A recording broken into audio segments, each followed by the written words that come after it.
মারছো কেন আমায়? ওই শয়তানটা আমার ইজ্জত দিচ্ছিল আর তুমি দাঁড়িয়ে দাঁড়িয়ে দেখছিলে। আমি কি করবো? নন্দু বললো যে তোমরা নাকি কুস্তি করছিলে। কুস্তি? কুস্তি? হ্যাঁ।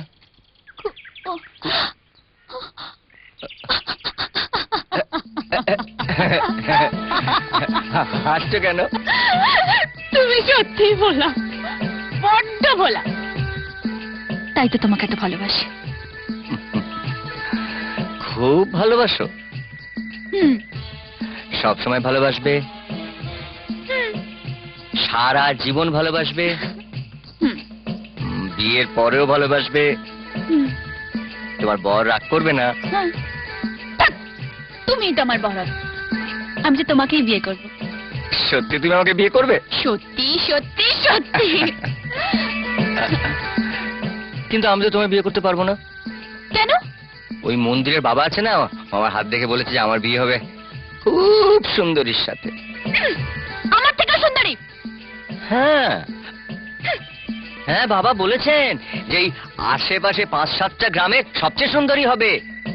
তাদের ধানের জমি হবে, তারপর গোয়াল হবে, তাতে অনেক গরু থাকবে, আর আমার ঘরের পূব দিকে তার ঘর হবে, আর সেই ঘরের সামনে একটা তেঁতুল গাছ হবে। সুন্দরী, ধানের জমি, গোয়াল, গরু, পূব দিকে ঘর, তেঁতুল গাছ, তার মানে এ তো।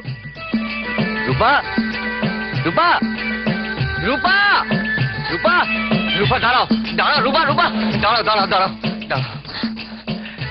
তোমাদেরই তো ধানের জমি, গোয়াল, গোয়াল ভর্তি গরু, আর আমার পূর্ব দিকে তোমার ঘর, আর তার সামনে তেঁতুল গাছ।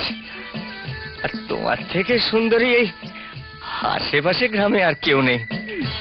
তার মানে রূপা, তোমার সাথেই আমার বিয়ে হবে। রূপা, চলো আমরা এক্ষুনি বিয়ে করিনি। কিন্তু কিভাবে? কিভাবে? এই তোমার আংটিটা, আংটিটা আমায় পরিয়ে দাও।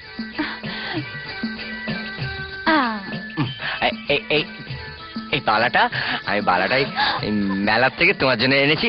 এটা তুমি পড়ো। বাবার মুখে শুনেছি সাহেব মেম সাহেবরা এইভাবে ইয়ে করে। এভাবে বিয়ে হয় নাকি? তাহলে প্রথমে দুবাড়িতে কথা হবে, দিন ঠিক হবে, ছানাই বাজবে, আমরা দুজনে টোপর পরবো, মন্ত্র পড়বো, 7 পাকে ঘুরবো, তারপর তারপর ভালোবাসবো। কিভাবে? চোখ বন্ধ করো। কানামাছি খেলবে? চোখ বন্ধ করো।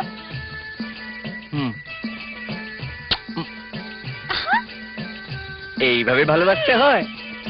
তুমি ভালোবাসতে জানো না, আমি শেখাচ্ছি। না বলা, না বলা।